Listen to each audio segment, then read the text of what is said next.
বান্দা তুই যদি ফজরের নামাজ না পড়স আমি কিচ্ছু বলবো না।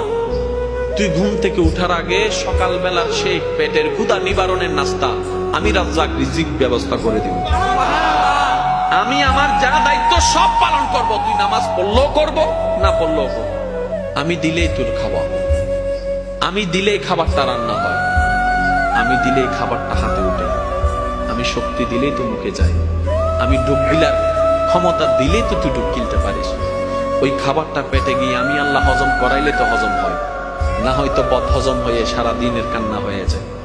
আমি আল্লাহ স্রষ্টা হিসেবে যা করার সব করব।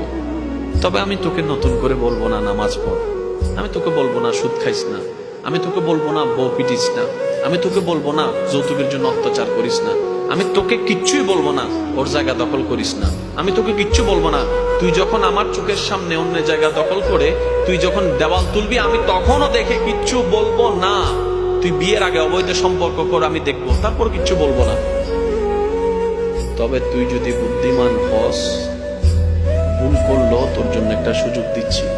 আল্লাহ কি সুযোগ?